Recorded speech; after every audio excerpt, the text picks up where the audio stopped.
Vamos a ponernos en pie, si os parece, invocamos al Señor.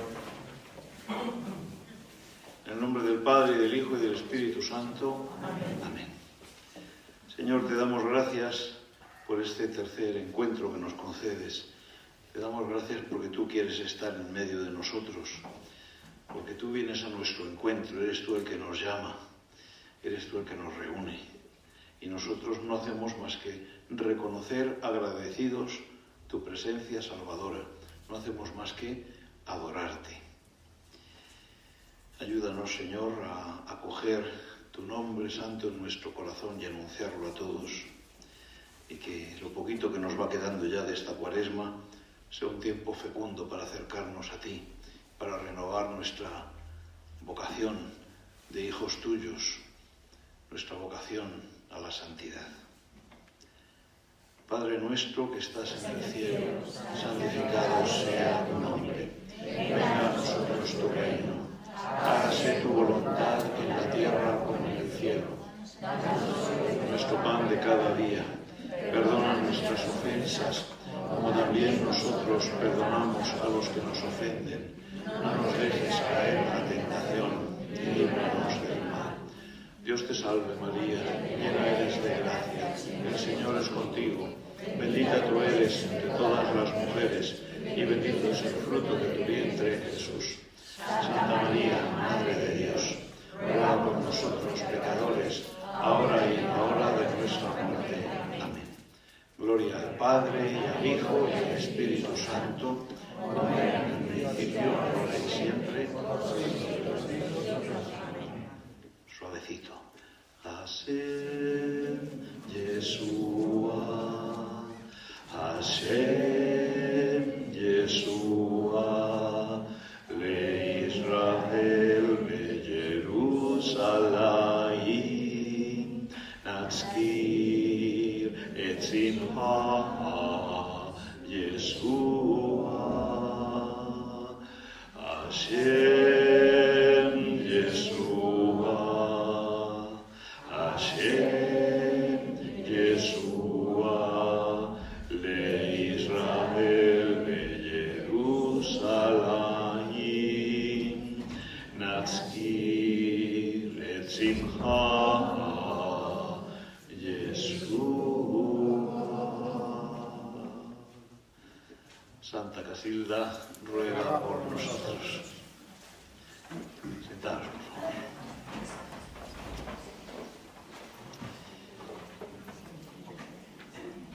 Yo formo parte del Consejo de Pastoral de la Diócesis de Madrid, y el otro día tuvimos una reunión, la segunda reunión dedicada al tema de cómo nuestras parroquias pueden ser más misioneras, cómo las parroquias pueden, pues efectivamente, evangelizar, ¿verdad? Transmitir el amor al nombre de Jesús. Y bueno, pues os podéis imaginar que en dos reuniones, con una ponencia, con diálogo en grupo, salen muchas cosas, muchas ideas, muchas referencias. Lo más importante es más, el único medio que tenemos para anunciar el Evangelio es por contagio. Es como la gripe, por contagio. Uno recibe el Evangelio porque resulta que se encuentra cerca de alguien que lo vive. Y esa persona que lo vive lo transmite espontáneamente. Hay que hacer planes para evangelizar, claro, naturalmente. Ya os digo, 2 reuniones enteras, ya vamos. Pero lo más importante es esto. Evangeliza el santo. Y si no hay santidad, no hay evangelización. Habrá actividades, pero no evangelización. Habrá propaganda, pero no evangelización. Porque se transmite un tesoro que se vive, y entonces si no se vive, no se puede transmitir. Este tercer día de nuestras reflexiones cuaresmales lo dedicamos al tema de la santidad de Dios, porque habíamos tomado como guía los 3 primeros mandamientos, fundamento de los otros 7. Los otros 7 que se refieren al servicio al prójimo, a cómo vivir bien entre los hombres y tienen como fundamento nuestra relación con Dios. El amor a Dios, la reverencia a su santo nombre. Y el tercero, santificarás las fiestas. Entonces nos tenemos que preguntar hoy, ¿qué es eso de la santidad? ¿Qué es eso de la santidad? Es una palabra además que está en gran desuso,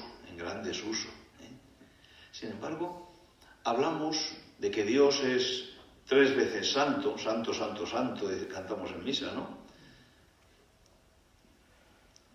Hablamos de que Jesús es santo, solo tú eres santo, solo tú, Señor, solo tú, Altísimo Jesucristo. La liturgia nos lleva a pensar en la santidad. Y también en nuestro lenguaje hablamos de cosas santas, los santos evangelios, la Santa Misa, aunque lo de la Santa Misa ya no lo decimos prácticamente, decimos la misa y va que se mata, porque ya sabemos que es santa, no vamos a gastar tanta saliva, ¿verdad? La Santa Iglesia tampoco, la Iglesia ya no basta. Hasta en el lenguaje vamos aceptando, hasta para referirse a las cosas más específicamente cristianas y más santas, vamos secularizándolas, vamos como profanándolas, no profanándolas en el sentido de que les hagamos daño, sino de que las convertimos en realidades muy de este mundo, muy de nuestro mundo, muy poco del Señor. Pero, yo qué sé, la Semana Santa, sí que hay ciertas expresiones. ¿Qué es eso? ¿Qué es lo santo? ¿Qué es ser santo? ¿Por qué los evangelios son santos? La palabra santo en el lenguaje de la Biblia, en el hebreo de nuestra cancioncilla, se dice Kodesh, y Kodesh significa cortado, separado, puesto aparte. Propiamente hablando significa puesto aparte. Se aplica a Dios para decir que Dios es una realidad especial. Dios no forma parte de las cosas de este mundo. Ni siquiera se puede confundir con el conjunto de las cosas de este mundo. Eso es el universo. O en lenguaje cristiano, la creación. Pero Dios no forma parte de la creación, porque Dios es el creador de la creación, ¿verdad? Está aparte. Es una realidad totalmente distinta, totalmente de otro orden. De tal manera que en la historia del pensamiento, en la historia de la filosofía, pues se habla de 3 tipos de realidades. El ser humano y todo lo que tiene que ver con lo humano, el resto de la creación, todo lo que no es humano, pero existe, ¿verdad? Y una tercera realidad que es Dios. No se puede confundir las montañas con las personas, ¿verdad que no? Las montañas son importantísimas, pero no se pueden confundir con las personas. Del mismo modo no se puede confundir a Dios con su creación. Son realidades diversas. Tratar a Dios como si fuera algo de este mundo, como con frecuencia se oye decir, no, pues Dios es la energía del universo. Mira, la energía, no hay ningún enchufe por ahí, hay unos cuantos, por ahí va la energía del universo. Y si yo conecto ahí un ventilador, diréis, oye, que todavía no hace tanto calor, apágalo, porque echará a funcionar. Pero por ese enchufe no sale Dios, No. ¿Qué es eso de la energía? Pues es una manera bonita de decir que Dios se identifica con la creación. Y eso es profanar a Dios. Es convertir a Dios en cosa, aunque sea la cosa más fenomenal, pero es una cosa. Es convertir al Creador en criatura, desacralizarlo, convertirlo en una fuerza de la naturaleza, es decir, en un ídolo. Vosotros sabéis que muchas religiones antiguas, del mismo ambiente que rodeaba al pueblo de Israel, ¿verdad?, eran politeístas, tenían varios dioses. Y en el fondo, ¿qué eran esos dioses? Pues las fuerzas de la naturaleza. Todo aquello que es importante para nuestra vida, pero no podemos controlarlo con nuestro esfuerzo, es una realidad sobrehumana. Y le llamaban Dios, ¿verdad? Le llamaban Dios, el Dios de la lluvia, el Dios del trueno, el Dios de la montaña, el Dios de la fertilidad, el Dios... los distintos dioses, ¿verdad? Pero son realidades del mundo. hombre no puede controlar, y entonces se desarrollaban cultos para ver si se podía propiciar al dios de la lluvia, porque es que si no nos llueve no hay cosecha y lo pasamos mal. Claro, podemos hacer canales en el suelo, pero no podemos provocar la lluvia. Eso está por encima de nosotros. Bueno, es una cierta percepción de que efectivamente el hombre no lo tiene todo en sus manos, pero son ídolos, son realidades del mundo que si se les da un culto divino, pues ocupan indebidamente el lugar del único creador. La santidad es por eso un rasgo muy fuertemente subrayado en la Biblia. Dios es santo. Dios es santo. De hecho, se puede decir que en las tres religiones monoteístas, las tres religiones que creen que hay un solo Dios, el Islam subraya sobre todo un rasgo de Dios, y es que Dios es todopoderoso. Dios lo puede todo, y por lo tanto, nosotros, los humanos, lo que tenemos que hacer es someternos ante Dios. Eso significa la palabra Islam, sometimiento. Dios manda y nosotros obedecer, porque después nos va a juzgar y nos dará lo que Él quiera. Ni siquiera en el Islam no nos dará lo que nos hemos merecido, nos dará lo que Él quiera, porque lo puede todo. Y puede decidir incluso dar premios a un malvado o dar castigos a un bondadoso, porque lo puede todo, no tiene límite en su poder. El poder. En el judaísmo, en la Biblia, el rasgo más central, más característico de Dios no es el poder, aunque claro que Dios es poderoso, se ha creado cielo y tierra, pero no es el poder, es la santidad. Es la santidad de Dios. Dios es una realidad totalmente especial, totalmente distinta de cualquier otra realidad, es la fuente de todas las realidades y por lo tanto nuestra relación con Él es antes que nada de adoración, de reconocimiento de esa santidad suya. En el cristianismo, que es la tercera de estas religiones que creen que hay un solo Dios, el rasgo fundamental de Dios en el cristianismo es la misericordia. Dios es caridad, dice la primera carta de San Juan. Dios es amor. Ese poder de Dios, que naturalmente creemos que Dios es todopoderoso, que es expresión de su santidad, de ser una realidad por encima y más allá de cualquier otra, ese poder santo de Dios se manifiesta en el amor misericordioso, en el acercamiento al débil, en que hace justo al pecador, en que se acerca a los hombres para salvarlos, a pesar de que los hombres nos alejamos de Él. La santidad de Dios se expresa en su misericordia. En la religión del Antiguo Testamento, esta santidad de Dios se expresa pues de algunas maneras. Por ejemplo, a través de la llamada pureza ritual. Si te vas a acercar a Dios para realizar, qué sé yo, un sacrificio, pues antes te tienes que bañar, antes tienes que hacer ciertas observancias, para presentarte puro a Dios y no manchado, no impuro a Dios. Son gestos rituales. También con ciertas formas de vida se expresa la santidad de Dios. Hombre, la ley judía hay que cumplir los mandamientos y los otros 613 preceptos del judaísmo, que como que desmenuzan y ponen en calderilla los 10 mandamientos. Entonces, si formas parte del pueblo de Dios, tienes que vivir según la ley de Dios, un modo de vivir acorde al pensamiento del Creador. Se expresa también en una serie de realidades que están dedicadas exclusivamente a Dios.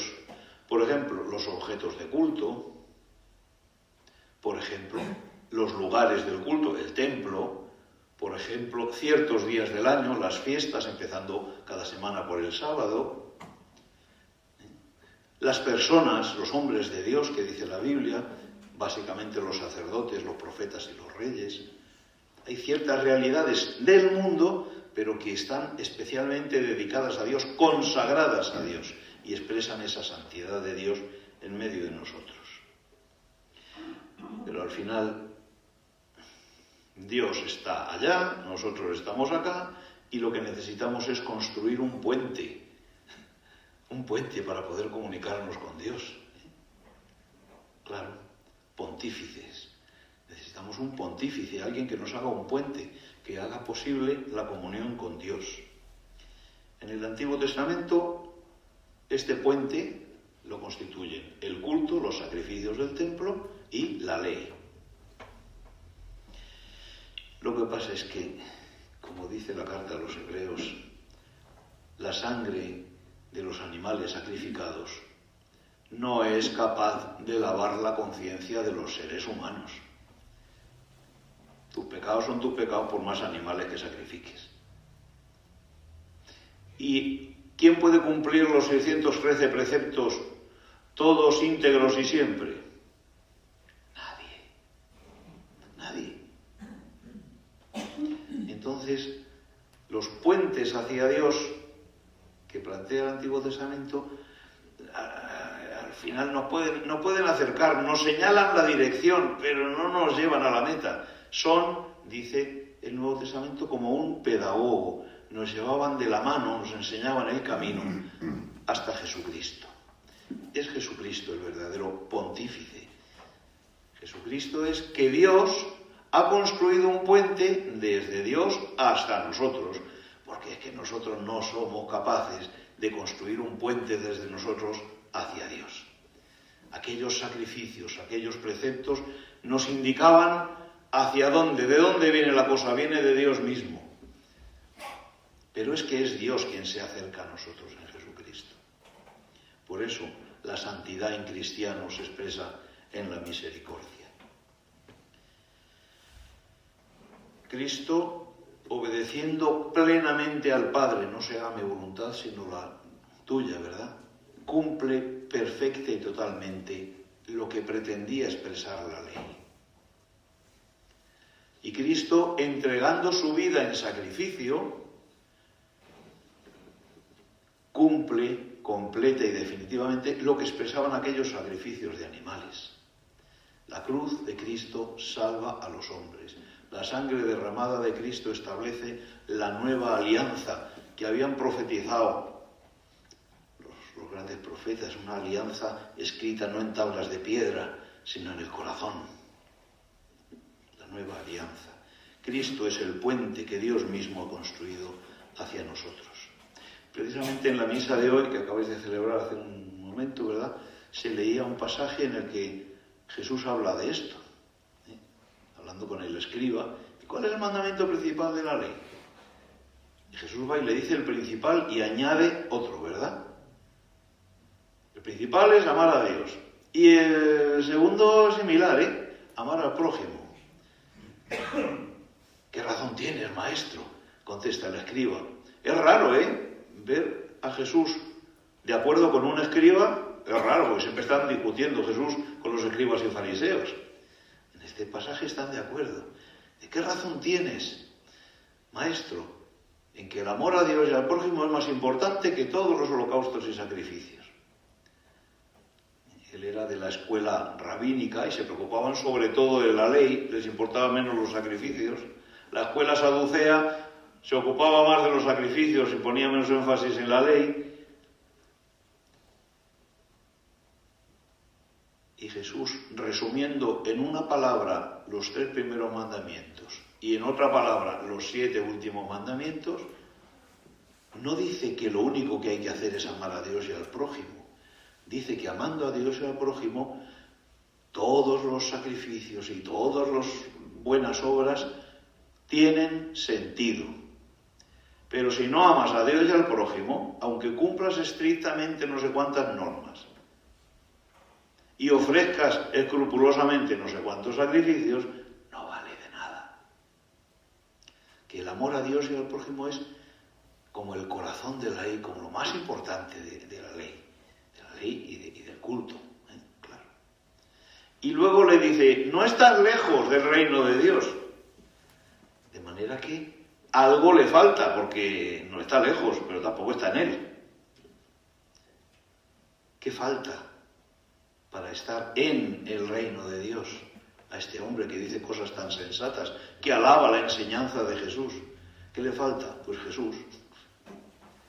El reino de Dios es Jesús. Jesús trae el reino de Dios, se hace presente en él. Cuando Jesús llega a un pueblo y dice, está llegando a vosotros el reino de Dios, el que está llegando es el reino de Dios en Jesús. El reino de Dios no es algo para cuando nos hayamos muerto. El reino de Dios es Jesucristo. Abraza a Jesucristo y estás en el reino de Dios. A este hombre le falta ese paso. Como al joven rico, ¿os acordáis? Maestro, todo eso lo he hecho desde mi juventud. Ya, pues vende todo lo que tienes y dáselo a los pobres y ven y sígueme. No lo has hecho todo, no todo, no te falta un pequeño detalle, el fundamental. El fundamental. Nosotros, hermanos, ¿cuántas veces omitimos ese detalle fundamental? No anunciamos a Israel y a Jerusalén el nombre de Jesús, sino que nos comportamos como buenas personas, observamos la ley, incluso generosos y solidarios y esforzados. Realizamos actos de culto, los sacrificios, pero llevamos el nombre de Jesús tan grabado en el corazón que por la abundancia de nuestro corazón sale por nuestra boca y estamos dándolo a conocer, invitando a acercarse a él a cuantos nos rodean. No sé. Vosotros a lo mejor sí, porque tenéis cara de muy buenos. En general, la iglesia de nuestros días, no. Muy poco, muy pocos y muy pocas veces.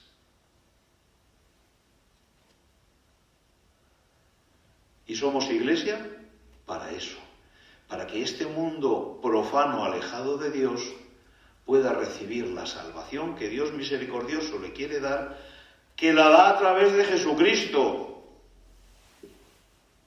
Que Jesucristo es el puente que Dios ha construido para hacer de nosotros santos. Y por lo tanto, no basta la bondad, no basta la solidaridad, ni siquiera basta la observancia de los preceptos, ni la participación en los rituales. Porque entonces estaríamos todavía en el Antiguo Testamento, esperando a que venga el Salvador. Y nosotros tenemos que proclamar que el Salvador está aquí y es accesible a quien lo quiera recibir. No vivimos cumpliendo una ley, vivimos siguiendo a Jesucristo, vivimos uniéndonos a Él de la manera más íntima posible. Vivimos con Cristo y vivimos como Cristo. No hay moral cristiana que no sea un vivir en Cristo. Moral, es decir, la manera cristiana de vivir. Si no partimos de esa fuerte unión con Cristo, pues eso, seremos personas, a lo mejor hasta ejemplares. Hay mucha buena gente en el mundo, pero ser buena gente no es lo mismo que ser cristiano. El culto cristiano, por lo tanto, no es simplemente realizar ritos. El culto cristiano, santificarás las fiestas, no es algo que nos saca del mundo durante un rato, nos dedicamos a otras cosas y luego aquí seguimos. El culto cristiano es que Dios mismo se hace presente en medio del mundo para salvarlo, sobre todo en la Eucaristía. Dios se hace presente en medio de nosotros. Cuando venimos a misa, venimos a un encuentro con Dios, porque Dios viene y nosotros acudimos a recibirle. Dios viene y nosotros acudimos a recibirle. En la última cena Jesús nos presenta la Eucaristía como la presencia de su entrega en cruz. Esto es mi cuerpo que se entrega. Este es el cáliz de mi sangre de la nueva alianza que se derrama. La Eucaristía no es otra cosa que hacer presente la entrega de Cristo realmente presente. Esto es, en griego, que es el idioma en el que está escrito el Nuevo Testamento, existen, igual que en español, otras palabras que Jesús podía haber utilizado. Esto recuerda mi cuerpo. Es verdad que luego dice hacerlo en memoria mía, pero no dice esto recuerda. Esto significa o simboliza mi cuerpo. No, no dice eso. Existen palabras en griego para decir eso. Pero Jesús dice, esto es. Es. Y por lo tanto, la Eucaristía no es un mero recuerdo de la última cena, ni es un mero acto simbólico de que, claro, pues Dios es amor y partimos el pan y lo compartimos entre todos como símbolo del amor de Dios y de que tenemos que compartir nuestros bienes con los demás. Es muchísimo más que eso. Es Jesucristo mismo.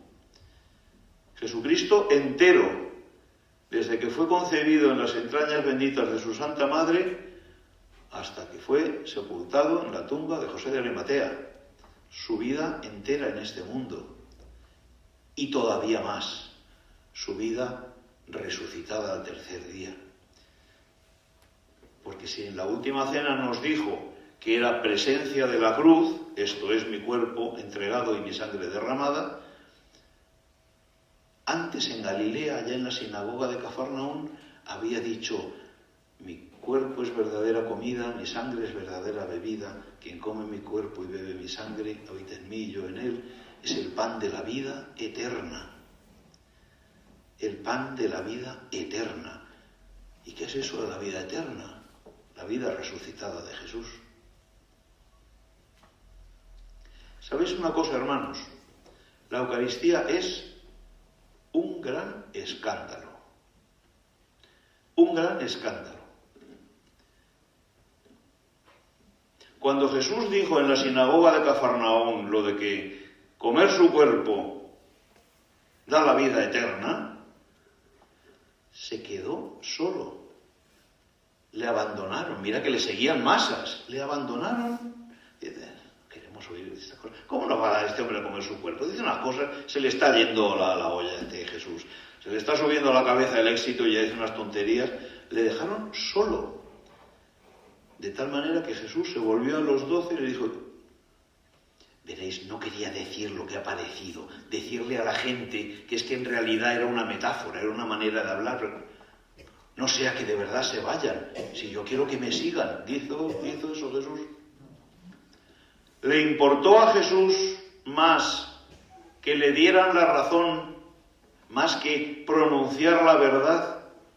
En la verdad de Jesús está la salvación.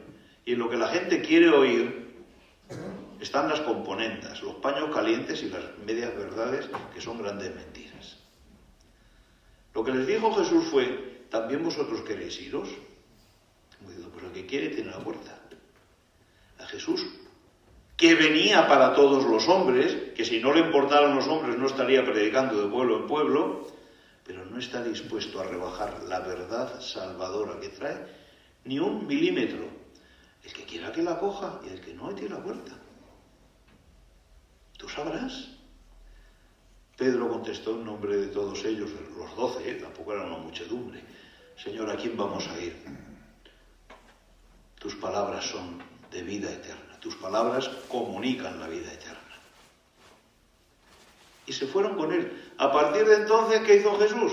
Coger el caminito de irse a Jerusalén para dejarse la vida en la cruz. Así que la Eucaristía es un escándalo. Y no es extraño que muchos digan, bueno, que se hace presente a la cruz de Cristo. Hombre, que hace ya 2000 años de aquello, ¿qué cosas dices? Y no quieran. Pero es que cuando en la última cena dijo que esto era su cuerpo y su sangre, le volvieron a dejar solo hasta aquellos 12, porque sabéis muy bien que acto seguido fueron al huerto de Getsemaní, vinieron a prenderle, y los 12, ¿qué es? ¿Para qué os quiero? ¿O no? Pues sí. O sea que la Eucaristía es un escándalo. Si queréis seguir viniendo a misa, pensároslo bien. Y venid a misa de verdad, a lo que la misa es, según Jesucristo. Y no a cosas. No, pues esta tarde nos vamos un rato a la parroquia. Hombre, nunca hace mal, ¿verdad? O vamos, no, que es domingo y si no cumplo el precepto dominical.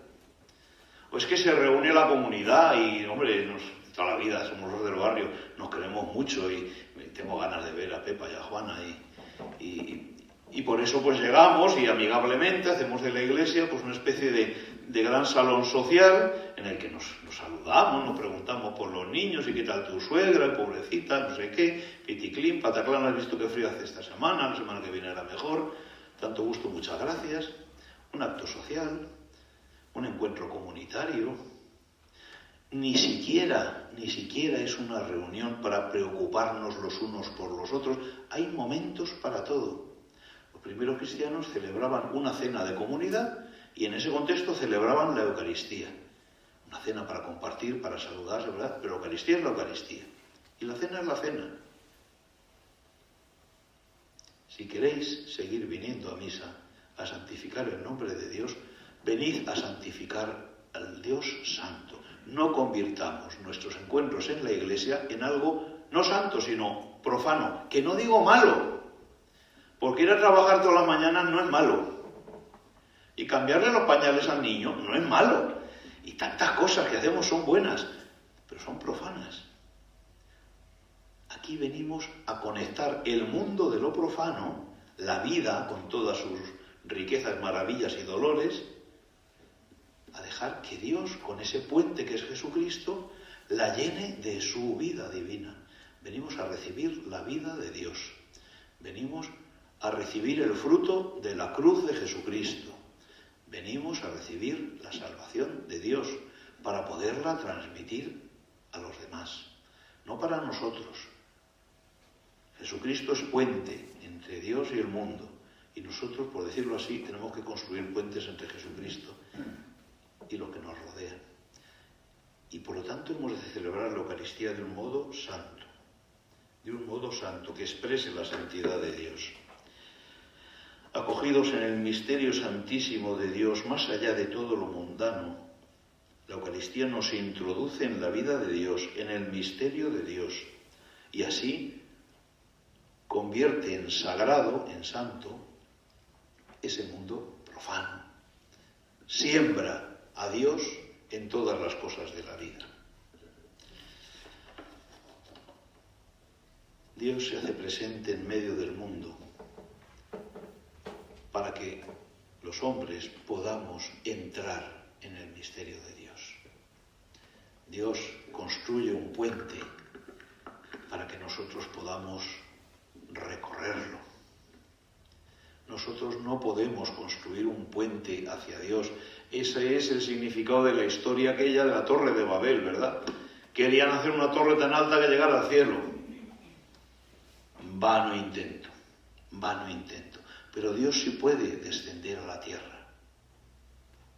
Y es Él el que nos lleva. Es Él el que en su resurrección ha vencido a la muerte. Es Él el que en su ascensión ha llevado nuestra humanidad al cielo, al corazón de Dios Padre. Porque el que asciende es Jesucristo, Dios y hombre verdadero. El Hijo de Dios ya estaba desde siempre junto al Padre, no hacía falta la encarnación para eso. Pero asciende llevando nuestra humanidad glorificada, resucitada, salvada. Y entonces, en la Eucaristía recibimos el cuerpo de Cristo. Cuando el sacerdote dice en la Eucaristía, este es el Cordero de Dios que quita el pecado del mundo, dichosos los llamados a la cena del Señor o a la mesa del Señor, no está diciendo, qué suerte tenemos los que vamos a comulgar hoy. Y hay 3 que no van a comulgar y dicen chicha, rapiña. No está diciendo qué suerte tenemos los que vamos a comulgar hoy, sino que son santos, bienaventurados, dichosos, los llamados a la mesa del Señor, que es la mesa del cielo, que es el banquete del reino. Bienaventurados los llamados al banquete del reino eterno, cuya puerta es esta humilde mesa de la tierra, que es la mesa del Señor. Ese banquete celestial lo recibimos como anticipadamente, como el aperitivo, digamos, al comulgar en la misa. Recibimos todo aquello que un día recibiremos de una vez y para siempre. Lo vamos recibiendo cada día o cada semana, poquito a poquito, porque la vida nuestra todavía es peregrinar por esta tierra, como a cucharaditas, como hacen las mamás con los nenes, ¿no? Esta por la abuelita, esta por el tío Antonio, esta porque, venga, neno, que hay que acabárselo, el caso que no. Claro, a cucharaditas. Dios nos alimenta a cucharaditas, pero son cucharadas de cielo. Recibimos a Jesucristo, verdadero Dios y verdadero hombre, entero y verdadero. Entero y verdadero. Si las moléculas, las poquitas moléculas de pan que contiene una hostia, de alguna manera alimentan nuestro cuerpo, poquito porque como pan es bien birria, ¿verdad? La maravilla de la presencia de la salvación de Dios en ese mismo pan, de Jesucristo, nos decíamos el otro día que Jesús significa Dios salvando, ¿verdad? Dios que salva. Pues ese Dios salvador que entra en nosotros, eso no son unas poquitas moléculas que nos engordan mínimamente, sino que es un alimento como Dios mismo, infinito, y nos hace como estallar, como expandirnos al máximo. ¿Alguna vez habéis inflado un globo? ¿Alguna vez lo habéis inflado del tirón o lo habéis hecho poco a poco, empujones, ¿no? Y se va a ensanchar. Si exageras se rompe y te quedas en globo. Pero el globo poco a poco va dando más de sí. Pues así, Dios poco a poco nos va dando más de sí hasta llegar a la talla de Jesucristo. No de un golpe, porque nos romperíamos. Entonces la Eucaristía pues se repite y se repite. ¿Qué rollo? Que es siempre lo mismo, siempre lo mismo. Lo mejor que puedes tener se te da siempre. ¡Qué maravilla! Y encima dices que es un rollo. Es un rollo si lo consideras como un mero acto profano, porque los cantos te gustan más o menos, porque el cura te cae más o menos simpático, o predica más entretenido o más aburrido, porque te van como es allá, hay una vecina tuya que te cae fatal y te revienta, que tiene que darle la paz porque es que le darías un sartenazo, pero te aguanta porque eres cristiana y no actúa. Entonces, qué rollo, siempre igual, eso dicen sobre todo los chavalillos, ¿no? Mira, bonito, si te quieres divertir, dentro de un par de meses tenemos la verbena de San Isidro ahí al lado y te lo vas a pasar pipa. A divertirse a la verbena, a crecer como ser humano a misa, según las dimensiones de Dios, a realizar nuestra vocación a la santidad, es decir, a la total plenitud humana, a eso a misa. Y como Dios es eterno, no esperes que la liturgia vaya a ser una verbena, una noria de colorines, y no tiene por qué serlo.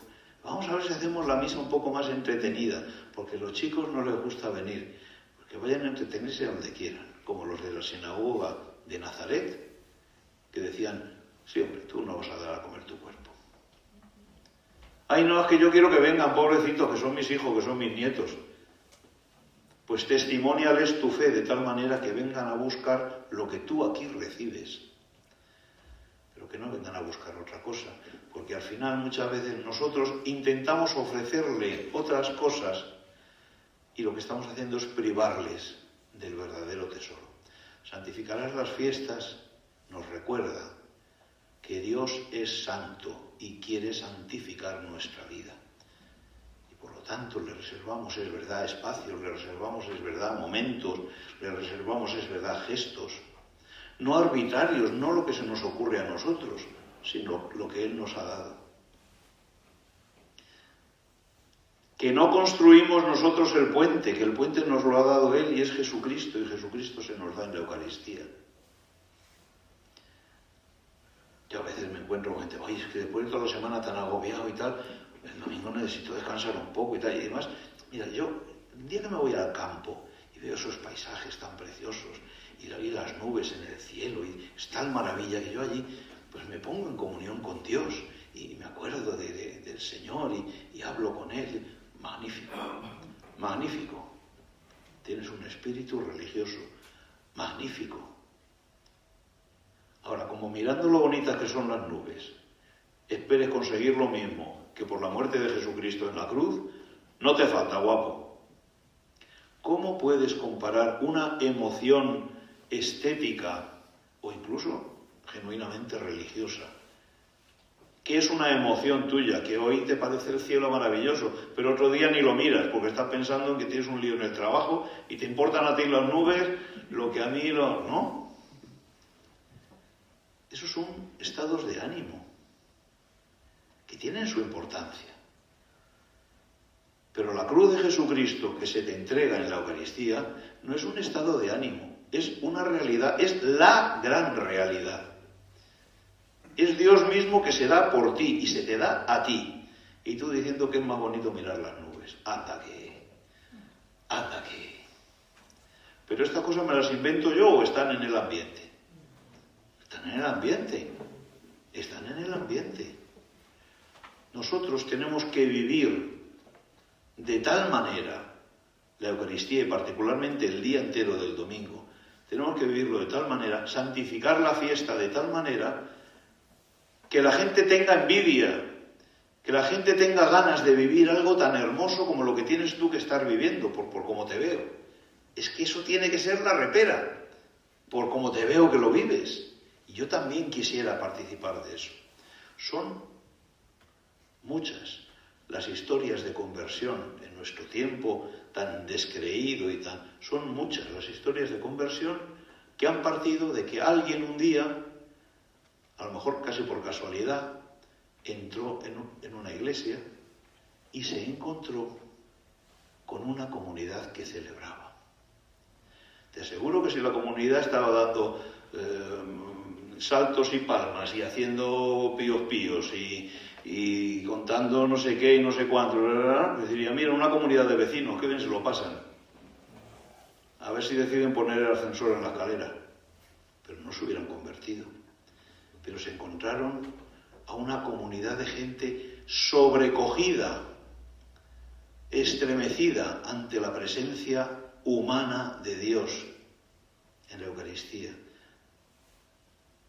Una comunidad de gente transfigurada en adoración, en profunda oración. Una comunidad de gente que estaba recibiendo la salvación de su vida. Y quedaron impresionados. ¿Pero aquí qué pasa? ¿Qué les pasa a estos? Yo quiero saber lo que pasa aquí. Porque yo estoy más vacío que un caldero lleno de agujeros y esta gente se está llenando del agua de vida. No son pocas las historias de conversión que han partido de algo tan trivial como entrar un día en una iglesia y encontrarse con una comunidad que sí estaba viviendo a fondo la Eucaristía.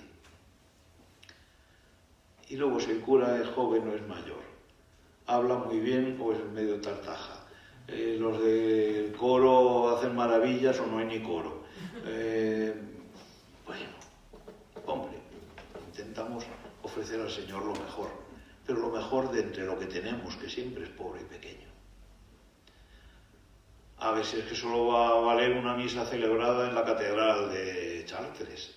Pues no, en medio del campo también se puede celebrar la misma Eucaristía y puede tocar las vidas de unos chavales de campamento igual o más que lo que se celebre, yo que sé, en San Pedro del Vaticano, ¿o no? Porque es Jesucristo y no las circunstancias externas. Y todo depende no de Jesucristo, que se da entero, sino de que nosotros lo recibamos como quien es. ¿Cómo hay que recibir a Jesucristo en la Eucaristía? Pues según nos dicen los dos mandamientos anteriores, con todo el amor, haciendo de Él el centro de nuestra vida. Y amar es decidir ayudar, no es tener un sentimiento intenso. Dos que se aman pueden tener un sentimiento muy intenso, sobre todo a la semana de haberse conocido, el flechazo. No es que tengan un sentimiento intenso, es que están tontos, perdidos, es que no ven nada más que, ¡ay! Es que la he conocido a ella. Pero el amor va para adelante, ¿verdad? Y más allá de ese atontamiento inicial, que es hermosísimo y que es una parte importante de la historia de amor, pero la historia es más larga que el atontamiento inicial. Y el amor consiste en que yo consagro mi vida a hacerte feliz a ti. No a ser feliz de estar a tu lado, sino a procurar que tú seas feliz, a ayudarte en todo lo que pueda. Y tú consagras tu vida a lo mismo respecto de mí. Mi felicidad no depende de que yo me la busque, depende de que tú me la das. Y la tuya ya me encargo yo de regalártela. Eso es el amor. Pues amar a Dios, pues va por ahí. Implica consagrarse a Dios, hacer de Dios el centro de tu vida, el punto focal de todas tus preocupaciones, de todas tus tareas, de todo, por encima de todas las cosas. Y el segundo mandamiento, pues hablábamos el otro día, esa reverencia a Dios. Vivamos la Eucaristía ejercitando en ella el primero y segundo mandamiento. Y entonces no estaremos tan preocupados, pues eso, de si el repertorio de cantos es más adecuado o no es adecuado, o si desafina la señal María que está en el quinto banco, pues no, si no desafina mejor, pero si la mujer se desafina, pues tampoco son del mundo. Descubramos así el poder de Dios, el poder del Dios Santo, puesto al alcance de nosotros pecadores, el Dios misericordia, que Él se abaja a nosotros. Celebremos el culto introduciéndonos en Dios, porque Él nos quiere comunicar su vida. ¿Cómo nos comunica Dios su vida en la Eucaristía? Mira, le hacemos nuestro guía. Estamos a la escucha de su palabra, ¿no? La primera parte de la misa. ¿Quiero yo que Dios sea la guía de mi vida? Pues voy a vivir a la escucha de su palabra. Te puedo hacer una pregunta, pero no me contestes en voz alta. ¿Cuánto tiempo dedicas al día a exponer tu corazón a las palabras del mundo? Por ejemplo, de la tele. ¿Cuántas horas dedicas? Iba a decir al día. Seré bondadoso y diré a la semana, pero podía decir al día. ¿Cuántas horas dedicas al día a que tu corazón se llene de palabras que emite la caja tonta, que es una manera benévola de llamarla, porque también se podría llamar de otras formas mucho más duras? Está sembrando muchas veces cizaña en tu corazón. Eso sí, con muchos colorines y muchas sonrisas, falsas, engañosas. ¿Cuántas horas? ¿Cuántas horas dedicas al día a exponer tu corazón a las palabras de tirios y troyanos, de unos y de otros, de todo el que te encuentras, que todos repiten las mismas palabras que la tele les ha metido en el corazón a ellos, casualmente? ¡Ay, es que yo pienso que casualidad! Digo una opinión personalísima, que casualmente es igual a la de todo el mundo. ¿Por qué? Porque la tele se la ha metido. Y digo la tele, digo los medios de comunicación de manera más amplia. Ahora los teléfonos no te cuentan, ¿verdad? ¿Cuánto tiempo exponemos nuestra mente y nuestro corazón a las palabras del mundo que evangélicas no son, o muy rara vez? ¿Cuántas horas dedicas al día? Vale, no diré al día, a la semana, a exponer tu mente y tu corazón a las palabras de Dios. Corrijo, al día, nada de a la semana. Claro. Pero ¿de verdad quieres que tu vida camine en la dirección que Dios te enseña para tu bien? Si estás todo el día escuchando a los enemigos de Dios y solo un ratito, si acaso, de vez en cuando, recuerdas algo de Dios.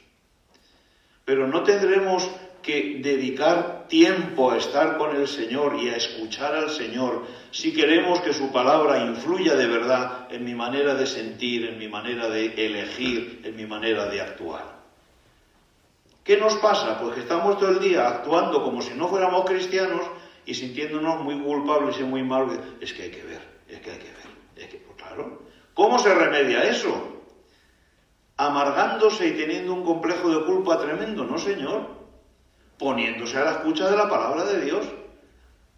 ¿Sabéis lo que dicen en mi barrio, que está aquí cerquita, en la Vía Carpetana? Somos un poco descarados. Dicen que dos que duermen en el mismo colchón se vuelven de la misma condición. Y de manera más fina, aunque no finísima, dime con quién andas y te diré quién eres. ¿Cuánto estás de cerca de Jesucristo? ¿Cuánto andas con Jesucristo? Pues todo eso es lo que Él puede influir en ti.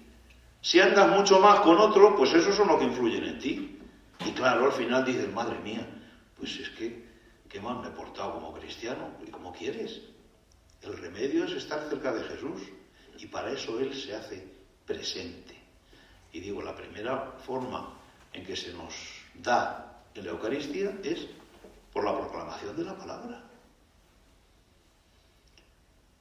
Hay otra forma hermosísima en la que el Señor se nos da en la celebración de la Eucaristía, y es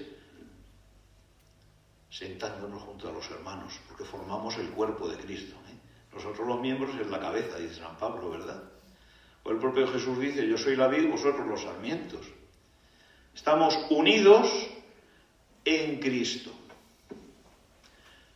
No porque nos llevamos muy bien, no porque participamos en el mismo grupo de acción pastoral, no porque vivimos en el bloque de al lado, no porque... no, que todas esas cosas nos pueden unir y mucho y están muy bien. Pero lo fundamental, que no debe ser oscurecido por ninguna de esas proximidades humanas, es que eres de mi pueblo, es que eres de mi país, es que eres de... Lo fundamental es que estamos unidos en Cristo. Lo que nos une a Cristo. Si estamos mirando a Cristo, estamos unidos. Si estamos pendientes uno de los otros, estamos despistados. Y podemos terminar como ramas que están caídas de la vid y no son capaces de no tienen ya la savia, o como órganos amputados del cuerpo. Y cuántas veces nos pasa. Decíamos el otro día que tantos hijos y nietos están separados del cuerpo. ¿Por qué? Porque se han despistado, porque se han olvidado de dónde viene esa bondad que les enseñábamos, que es la bondad del mismo Dios. Y si no estás enraizado en Dios, bueno, pues a ver cuánto te dura la bondad. A ver cuánto te dura. A lo mejor lo que tarden en salirte las ganas. Porque te irás endureciendo, te vas volviendo más egoísta. No es lo mismo ser un adolescente idealista que un señor con 50 años y unas responsabilidades. Al final te ocupas de tus responsabilidades y el idealismo dices qué cosas de la juventud. Así, así. La cantidad de gente. No, hay que cultivar la raíz, si no nunca habrá frutos. Pues ese es el segundo modo en que el Señor nos comunica su vida al celebrar la Eucaristía, por la asamblea misma, siempre que la vivamos como la asamblea santa de los hijos de Dios, y no, insisto, como un club de amiguetes. Que por cierto, además somos los buenos, porque venimos a misa, no como toda esa panda de general que no viene. Encima nos sentimos los buenos y, hombre, en vez de ser los misioneros que van a llevar a los demás el amor de Dios, a veces nos reunimos en la iglesia para criticar a los de fuera. Vaya tela. Si Dios se hubiera dedicado a criticarnos, no nos hubiera salvado. Hubiera dicho, pues vaya hijos que tengo. No, y Él nos hubiera dejado. Tercera forma. La primera, haciéndole nuestro guía, escuchando su palabra. Segundo, introduciéndonos en esa nueva humanidad que es la comunidad cristiana, que es la Iglesia, y viviéndola con comunión profunda. Comunión con la Iglesia universal. Es decir, con la enseñanza de la Iglesia y con las personas que la componen, bajo la guía de los pastores que Dios ha puesto a su frente. Ay, es que a mí me gustaba mucho Juan Pablo II. Ay, es que a mí me encanta Francisco. Pues a mí el que me gusta es Benedicto. Pues tanto gusto, te vas a las rebajas y te compras un vestido del color que más te guste. Pero estamos hablando del Papa, no de que a mí me gustan las cosas personales de este o del otro y sin embargo las otras me gustan menos. Esos son gustos. Sintonías personales, pero lo importante no es el estilo personal de cada uno. Manuel y yo somos exactamente el mismo y somos profundamente distintos. Personalmente cada uno es como es, pero somos exactamente lo mismo. Representación de Jesucristo en medio de vosotros. Y eso es lo importante, Jesucristo. No que Manuel esté ya prácticamente calvo y yo tenga esta melena que me veis. Es accidental. Eso es accidental. Bueno, está bien, está bien, el aprecio a la persona como quien es, pero no es lo fundamental. ¿Y cuántas veces nos quedamos? Entonces, comunión entre nosotros en Jesucristo y en comunión con la Iglesia universal. Comunión, insisto, que se expresa en la profesión de la fe católica, no de las opiniones de cada quien y de cada cuanto. Menudo lío tenemos montado ahora con las opiniones de unos y de otros. Profesión de la fe de la Iglesia católica a través de las personas que Dios ha puesto a su frente, los sucesores de los apóstoles, el Papa y los obispos. Y todo lo que nos saque de ahí nos está engañando y nos está separando de aquel que a través de esa comunión nos está admitiendo como miembros de su cuerpo. Y tercera cosa, la más importante de todas, la palabra, la comunidad, el sacramento mismo. Se nos comunica la vida del Señor a través de la comunión con su sacramento, con su sacrificio salvador y su resurrección. Muerto por nuestros pecados, resucitado para nuestra justificación, para matar la injusticia en nosotros y hacer posible que seamos justos. La palabra justificación es muy peligrosa, porque nosotros hablamos de justificar para decir pasar por alto algo. No, pero es que mi niño, por decir, ya, no le justifiques, ya le estás tú justificando, es decir, estás queriendo poner excusas para que no se te haga enfrentar el niño con la trastada que ha hecho, ¿no? Justificar parece casi cercano a mentir, con buena intención, pero mentir, no querer ver la dureza de las realidades. Desde luego no es en ese sentido en el que lo usa la Sagrada Escritura, la Biblia. Cuando la Biblia dice que la fe nos justifica, es que nos justifica, que nos hace justos. Justifica, justos hace. Que nos transforma desde dentro de pecadores en justos. No que Dios decide no tener en cuenta nuestros pecados, dice, bueno, haré como si no, como nos hacían en el colegio de niños, ¿no? Que si hablabas te apuntaban en la pizarra, ¿no se hacían eso? Y si hablabas mucho te ponían un montón de rayitas, claro. Y luego venía el profe y te castigaba. Pero también podía decidir, bueno, rara vez, porque eran muy duros, pero también podía decidir borrar la pizarra y decir, aquí no pasa nada, venga, portaros bien el próximo día, pasar por alto nuestras trastadas. Hay gente que entiende el perdón de Dios así, que Dios decide pasar por alto nuestras trastadas. Qué Dios tan simpático, O sea que si yo ahora mismo saco una ametralladora y me cargo a media comunidad, como Dios es muy bueno y decide pasar por alto mi trastada, pues no pasa nada. Qué bien, Qué Dios tan simpático. ¿Os gusta ese Dios? Mucha gente piensa que esa es la bondad de Dios, que nos justifica, que decide pasar por alto nuestros pecados. No. Ese no sería Dios, ese sería Papá Noel. Un señor regordete y bonachón, con barba, que dice, ¡jo! O sea, un tonto. Profundamente injusto. Injusto es el que comete injusticia contra los demás, pero injusto es también el que no los defiende, el que no los reivindica, el que no defiende la injusticia cometida. Hombre, Dios es justo, pero su justicia con nosotros la ejerce, no castigándonos por nuestros pecados, sino justificándonos, transformándonos de pecadores en justos. ¿Y cómo lo hace? A través de Jesucristo. Nos ha dado a Jesucristo. Únete a Jesucristo, recibe a Jesucristo. Y Él te va a ir transformando por dentro, de tal manera que cada vez vas a parecerte más a Él.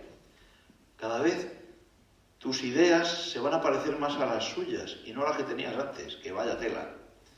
Cada vez tus búsquedas, tus deseos, tus anhelos se van a parecer más a los de Jesús y menos a los que tenías antes. Al revés, antes a lo mejor deseabas cosas muy malas y cada vez te van dando más, vas sintiendo más rechazo hacia esas cosas, te vas dando más cuenta de que eran malas. Mientras que lo que ahora vas deseando más porque es bueno, antes te daba una pereza, decía, vaya rollo, es que a mí. Pero el Señor va haciendo crecer tu inclinación al bien y va moderando tu inclinación al mal. Es el Señor el que nos transforma. De manera que a base de comulgar el cuerpo de Cristo, terminas convertido en presencia de Cristo. De manera que este mundo profano termina siendo un mundo de Dios, lleno de vida de Dios, un mundo divinizado. Y eso es lo que quiere Dios. Nos ha creado para que disfrutemos plenamente de Él. Dios es infinitamente feliz y no quiere menos para nosotros. Cada vez que celebramos la Eucaristía, eso es lo que el Señor nos entrega. Digámoslo así, una cucharadita de cielo para que sigamos el camino. Hay que ir terminando.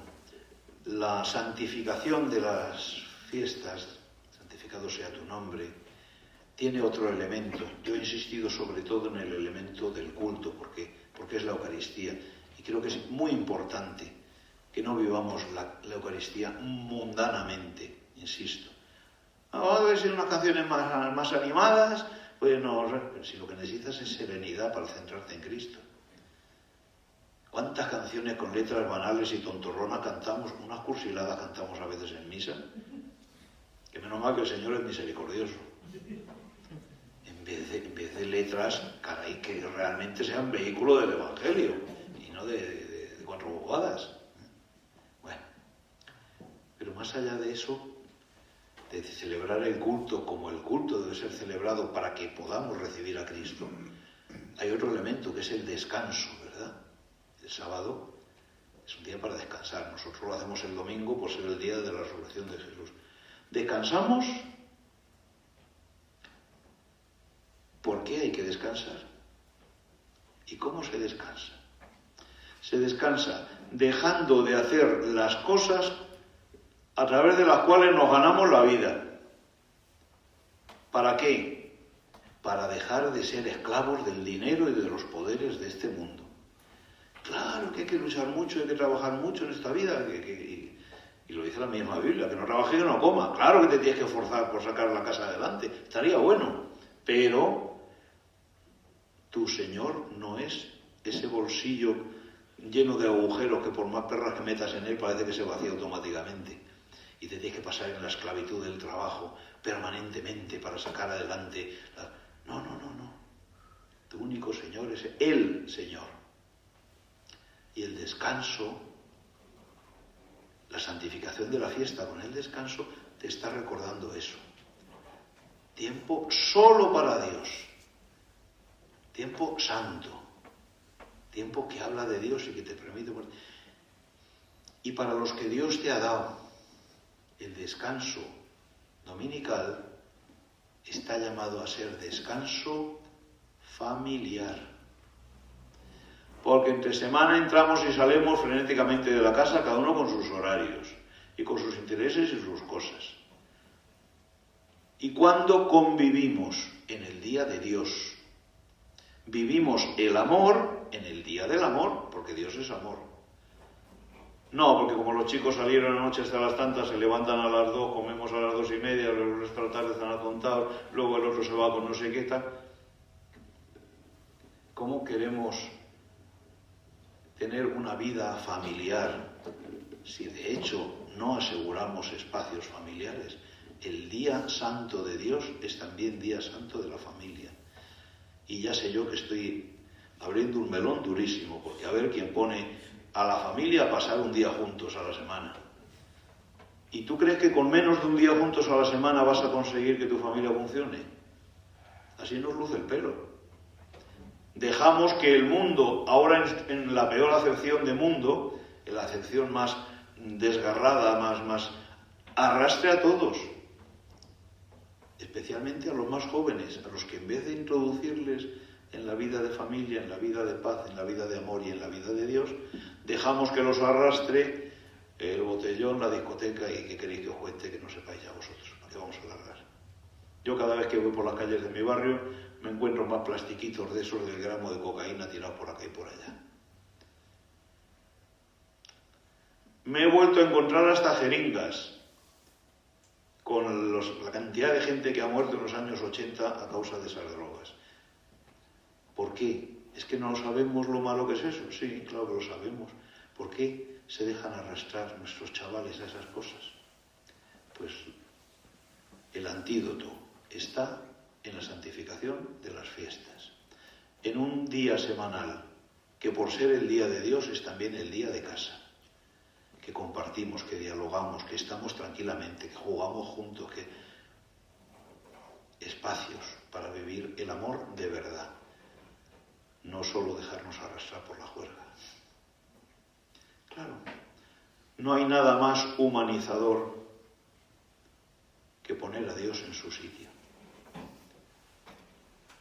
Vamos a pedir al Señor que nos ayude a vivirlo así y a transmitirlo así, empezando por aquellos a los que más queremos, los de casa, y por los que tenemos más cerca, los vecinos, los amigos, los compañeros de trabajo, el ambiente de los trabajos, cuánto hay que sembrar el Evangelio en los trabajos, ¿verdad? Vamos a ponernos en pie, si os parece, y pedírselo al Señor.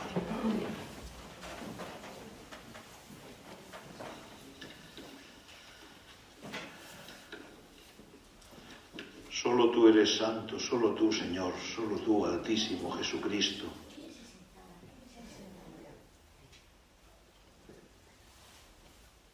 Y tú nos llamas a formar parte de tu realidad santa, a ser miembros de tu cuerpo santo, a ser miembros de tu santa Iglesia.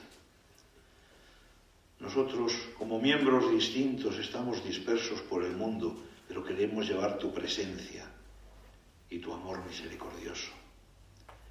Pero sobre todo vivimos del corazón de tu Santa Iglesia, que es la Eucaristía. Señor, enséñanos a vivir de tu palabra, a vivir en comunión en torno a ti, de alimentarnos de tu cuerpo y sangre. No dejes, Señor, que banalicemos el gran tesoro, lo más santo que hay en el mundo, tu presencia viva. Señor, ayúdanos a invitar a vivir la Eucaristía, no a echarle la regañina a la gente porque no cumple con el precepto dominical, sino ayudarles a descubrir el gran tesoro que aquí se entrega, a desearlo, a buscarlo, a acercarse.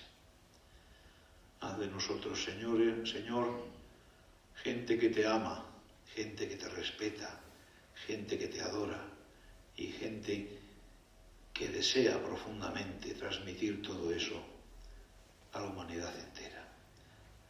Tu nombre, Jesús, queremos anunciar. Llénanos de la santidad de tu nombre. Hashem Yeshua, Hashem Yeshua, Leisrael Yerushalayim, Natzki Ezicha, Yeshua. Subimos de tono. Hashem Yeshua, Hashem Yeshua, Leisrael Yerushalayim, Natzki Ezicha, Yeshua. Muchas gracias, mucho ánimo, que Dios os bendiga. Feliz Pascua de Resurrección dentro de nada. Gracias.